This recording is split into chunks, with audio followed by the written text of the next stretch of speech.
Hello, and welcome to the second season, 36th episode of Renaissance Weekly. So, like to join us. We are your co-anchors, I'm Michael Close, this is Michael D'Annunzio. What's up? Hey Mike, what's on the show today? I'm glad you asked. Today on the show we have Rainbow Bridge Remembrance Day and a recipe corner on the Cherry Turnover Day. But first we've got the weather report from radio weatherman Walter Villiger. Walter, see with the weather. Thanks, Mike. This week's forecast is Monday, partly cloudy, high of 85, low of 65. Tuesday, cloudy, high of 82, low of 67. Wednesday, partly cloudy, high of 90, low of 68. Thursday, partly cloudy, high of 88, low of 65. Friday, showers, high of 82, low of 62. Now back to you, Mike. Thank you, Walter. You know, today is Rainbow Bridge Remembrance Day, Mike. And here is Frank with some information on that. Frank? Thanks, Mike. Rainbow Bridge Remembrance Day. Why are so many songs about rainbows that are on the other side? Rainbows are visions, but only visions, illusions, and rainbows have nothing to hide. So we've been told, and some choose to believe it. I know they're wrong. Wait and see. Someday we'll find it, the Rainbow Connection. The lovers, dreamers, and me, the Muppets. We have all had pets that we have loved as family members, ones that we like as our furry children. But like all family members, there comes a time when they pass from this world, and often this leaves us with a profound feeling of loss and pain. Rainbow Remembrance Day celebrates our fur babies as they have passed before us. Rainbow Bridge Remembrance Day was founded by Deborah Bynes, author and blogger of Z and Zoe's Cat Chronicles, in tribute to her ragdoll cat, Mr. Jazz, who she had to say goodbye to August 28th in 2013. She shared the journey of letting him go into the book Prints of the Heart, A Cat's Tale of Life. Death and beyond, the reaction from her readers was so overwhelming she decided to create the day in this honor as a way for others across the world to share memories of their own pets they had loved and lost. Animals have served as beloved members of our family from time out of mind and continue to do so to this day. This includes service animals that help those with conditions like blindness, PTSD, and epilepsy, as well as working animals on farms and police forces, as well as a simple companion pet who helps us through our loneliness times that underlying unconditional love. Rainbow Bridge carries on an ancient tradition of memorializing our beloved pets with that same care. In consideration as the deepest departed human family, pharaohs would entomb and mummify their cats and animals of all sorts that had been found in ritualized burials.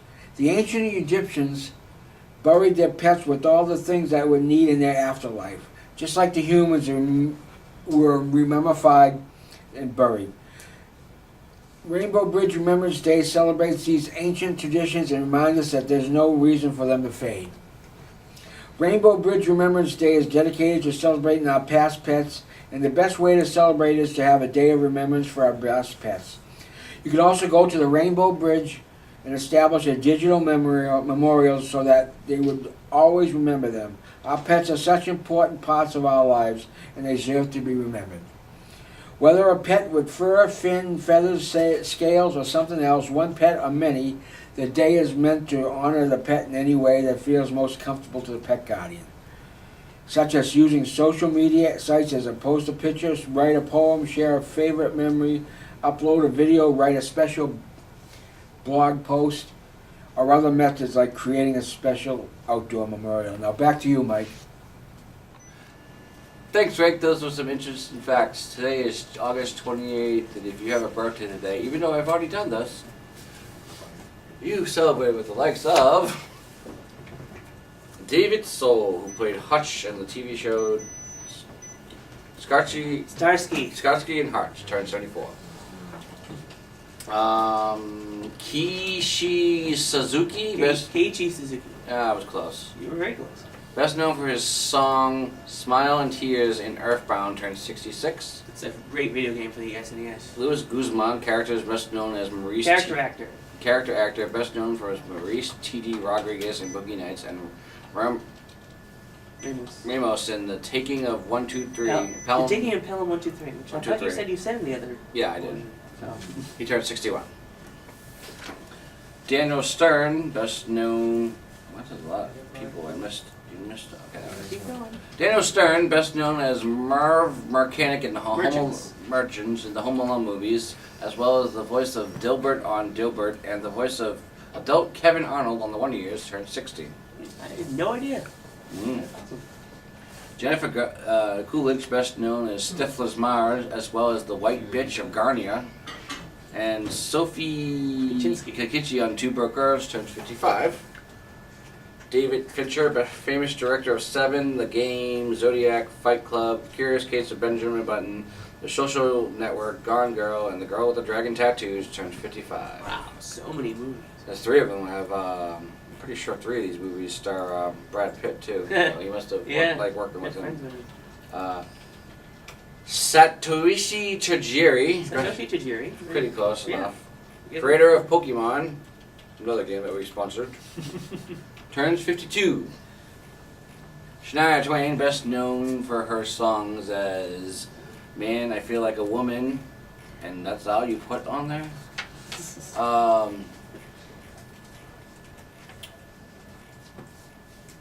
I don't know. Yeah. I'm just gonna keep going. And how old is she? Turns 52. Billy Boyd, best known as the Hobbit Pippin in the Lord of the Rings films, as well as the voice of Glenn in The Seed of Chucky, turns 49. Jack Black, best known for his band Tenacious D, or Tanakh, and then Acious, if you watch the movie.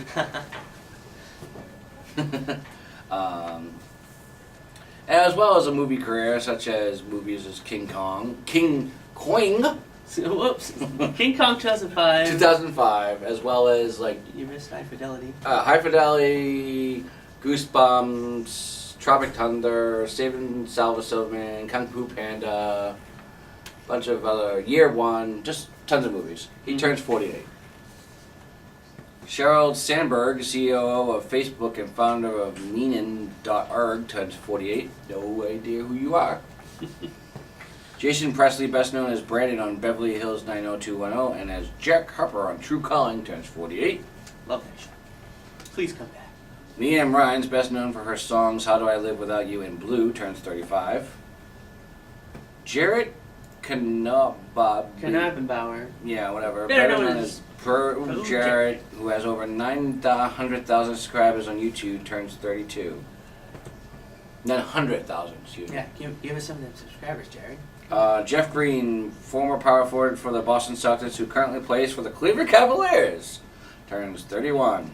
It's kind of funny. Not sure how that's funny, but okay. Because the Celtics just traded, it hasn't finalized yet, but the Celtics traded Isaiah Thomas and Jay Crowder to the Cleveland Cavaliers for Kyrie Irving, and which might not happen because of Isaiah Thomas not being able to pass the physical.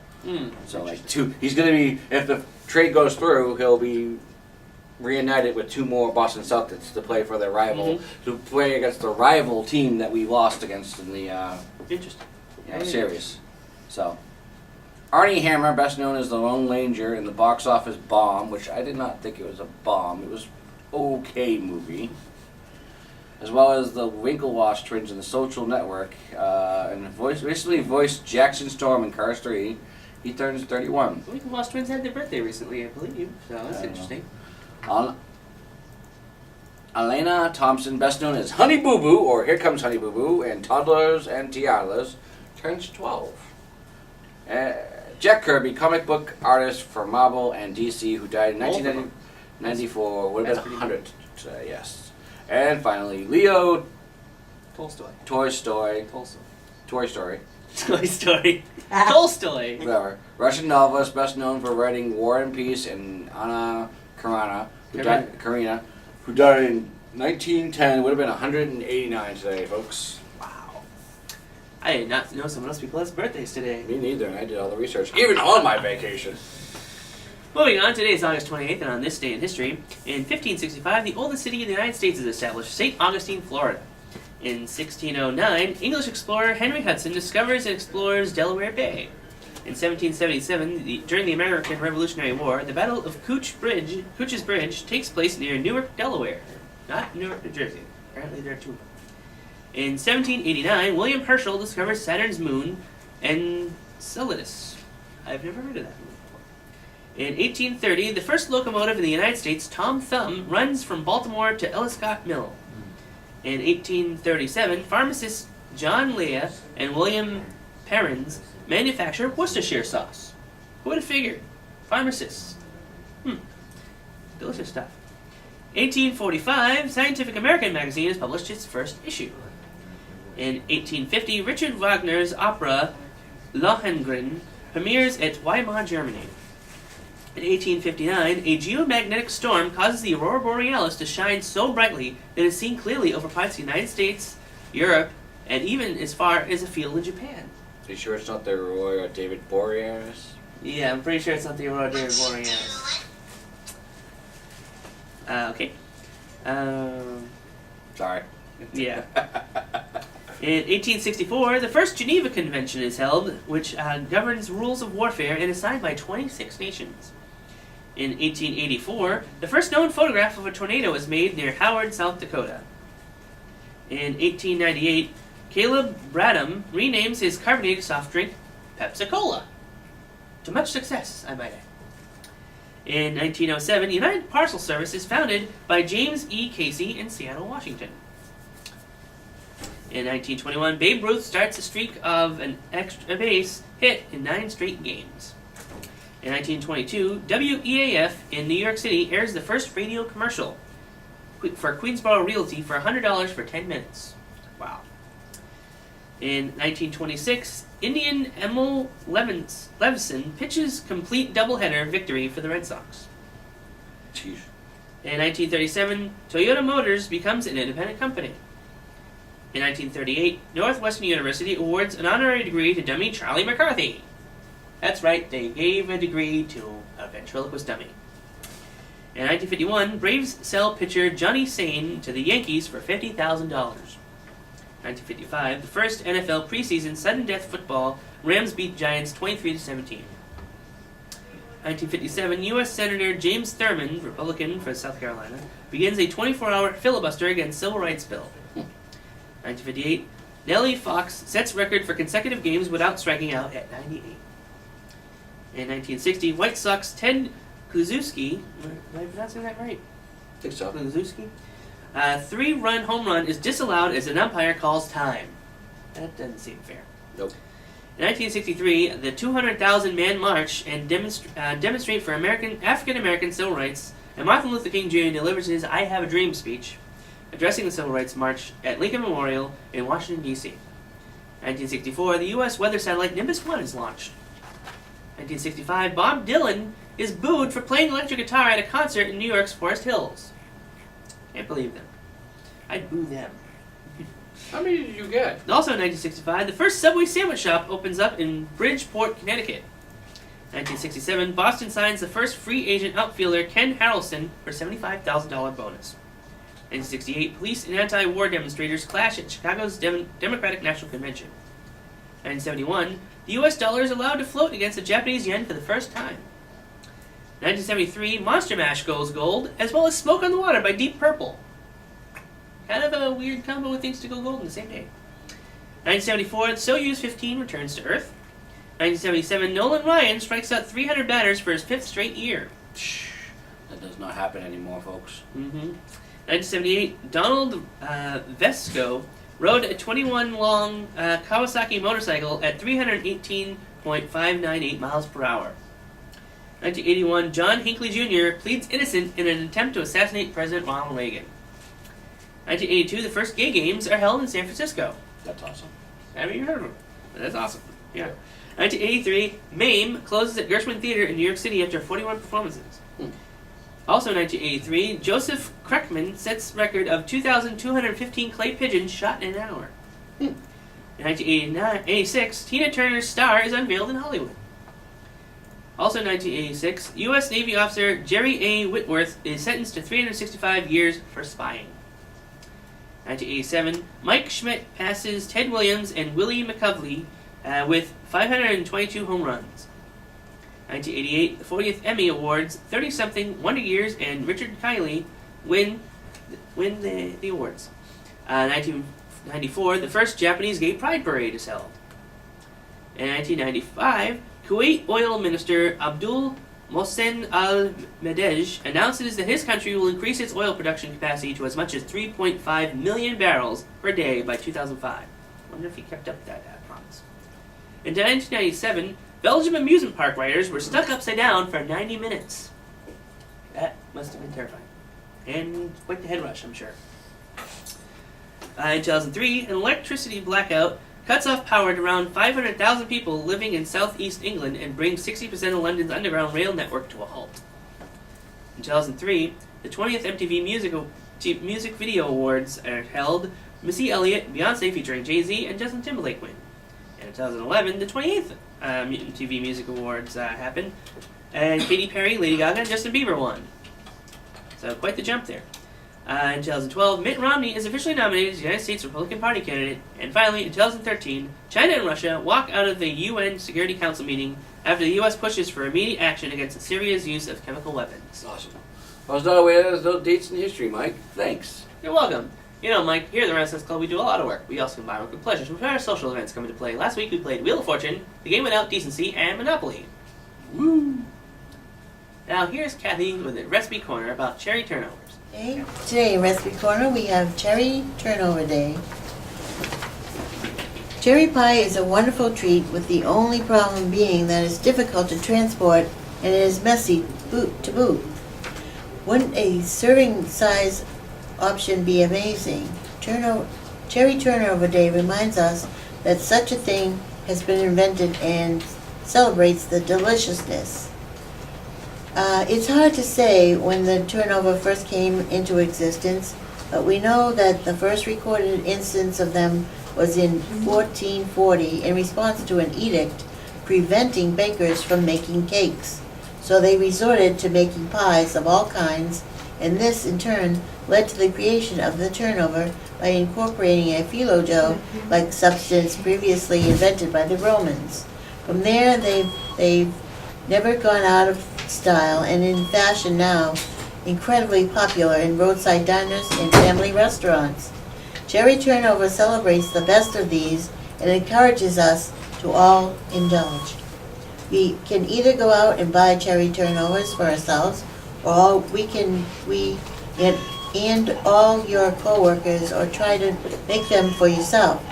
Because we are made of awesome and know our patrons, we offer the following recipe to get you started. The crust is 2 2/3 cups of flour, 1 teaspoon of kosher salt, 3/4 cups of Crisco, 3 teaspoons of cold water. The filling is 2 cups of fresh pitted cherries, 1/2 cup of granulated sugar, 2 tablespoons and 1.5 teaspoons of cornstarch, 1/4 teaspoon of ground cinnamon. The glaze being 1 cup of confectioner's sugar, 1/2 teaspoon of vanilla extract, and 2 tablespoons of milk. Mix the flour and salt in a bowl, cutting in the Crisco until crumbly. Slowly introduce the water, gently mixing with a fork until the dough turns into a ball. Refrigerate in plastic wrap for 30 minutes. While it chills, prepare the cherries and sugar in a large saucepan. Crush them slightly, then let them stand for about 20 minutes. Add in cornstarch until it's blended in well, and then cook over a medium heat until boiling. Stir until it thickens. Take the chilled dough and separate it into 8 portions, rolling it out into a 5-inch circle on a lightly floured surface. Add 3 tablespoons of cherries to each circle and fold them over and press closed with a fork. Then place on a greased baking sheet and cook at 375 degrees Fahrenheit until they're golden brown. Mix the confectioner's sugar, milk, and vanilla to form a glaze to drizzle over the turnovers. And enjoy. Now back to you, Mike. Thank you, Kathy. That sounds delicious. Well, that's all the time we have for today. I'm Michael Losey. And I'm Michael D'Annunzio. Thanks for joining us once again here at Renaissance Weekly. Remember, folks, life always offers you a second chance. Call tomorrow.